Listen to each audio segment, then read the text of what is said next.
For 50 years, Surrey resident Wayne Hubbard worked hockey dressing rooms and benches across British Columbia. He passed away in April of 2022 after a 2-year fight with cancer. I'm speaking now with the owner of the team that Wayne spent his final 4 seasons working for, Edward Epstein of the Delta Ice Hawks. Edward, thank you very much for taking the time to speak with me. Talk to me about Wayner the trainer. He was amazing. He really connected with players. He was like a fatherly figure for them, and he just looked after the team. He was the first one at the rink, and he was always the last one at the rink. And you never had to ask him to do anything. He knew what had to be done. He did it all, and he did it well. He's a legend. He spent over 50 years with hockey teams. He trained former NHL players, Stanley Cup winners. He knew so many hockey players, and he helped them all. So that was Wayne. You and your son both share a deep appreciation and respect for a man who dedicated his life to the game of hockey. When did you first meet him? I met him when my son made the Ice Hawks team. I didn't own the team at the time. And I asked my son, what does Wayne do? And he said, he looks after us. That's how I first met Wayne. Edward Epstein, the owner of the Delta Ice Hawks, speaking with me about the loss of their great trainer, Wayne. Edward, what is something that listeners would be surprised to know about Wayne? You know, Wayne, he worked really hard, but he wanted to be loved at times.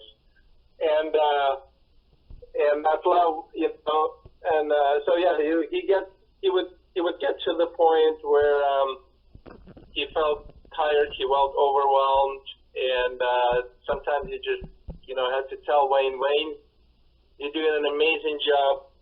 These players need you. We all need you, and that would get him going again. But you know, he was 73 when he retired. And obviously he had to lift, he had to haul, you know, at our home rink, so he hauled everything. He loaded his car, and it was tiring. It was hard on his body. He was very skinny and, you know, small, and, you know, we often asked him to help, but he was very hesitant to get help. He wanted to do it all because he had a certain way of doing things, and he did everything perfectly. So yeah, he just, you know, I just found that once in a while he needed that extra love to get going and to get him kind of motivated again, you know, to do it another day, because it was hard work, what he did for us, yeah.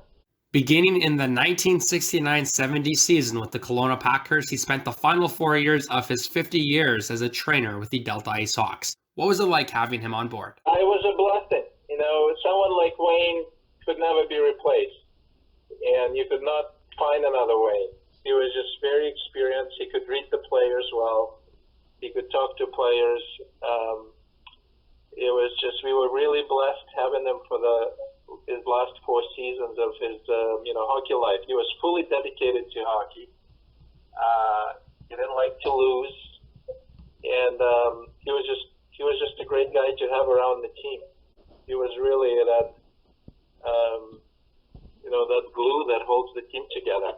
I have all the kids I need here every year, but at least they can go home to their parents every night and I don't have to deal with them, because they can be a handful sometimes, he said in 2020. How would you describe Wayne's personality? He was non-nonsense guy. Like, he would always tell you the way it is. He wouldn't make it pretty. So yeah, he was always up front, and yeah, he was, and I think, and I know players appreciated that. He would tell them the way it is, always. Wayne felt inclined to work with hockey teams having never played the game of hockey before. Did you ever see him on a pair of skates? No, I don't think I ever saw him on skates. No. The first guy in the rink and the last one out. 30,000 loads of laundry of socks and jerseys is what he took care of over the years. How do you want people to remember Wayne? I just want people to remember Wayne and how much he helped them and how much he did for them without asking for really anything back, but, respect and love, really. There was, Wayne never asked for a raise. He just did what had to be done, and he did it because he loved sport, and he loved, every player that he helped that was on the team. Wayne's funeral is set for Saturday, November 5th, 2022. Talk to me about the importance of the community being invited to his funeral. That was something that Wayne asked for. I saw him at the hospital on Thursday, and he passed away on Tuesday. And when I saw him on Thursday, I still couldn't believe that, he's in his final days. And I said, Wayne, I'm gonna come next week. I'm gonna visit you. Stay strong. And he asked me to have this celebration of life. And I said, yeah, we're going to do it for you, of course, and we're going to invite everybody who knows you. So that was done at his request. And again, he just wanted a little bit of love. So this event is just a little bit of love from everyone for Wayne. It's his last wish. How will you remember Wayne? I think I remember him every time I come to the rink and I walk by his room. We remember him well, and I think we remember him every day and every game. We show a little bit of love for a man who spent 50 years working with junior hockey teams, including the Delta IceHawks, for the final 4 seasons. Edward Epstein, the owner of the IceHawks, sharing his thoughts on Wayne. Thank you for taking the time to speak with me, and again, I am sorry for your loss. You are welcome. Thank you.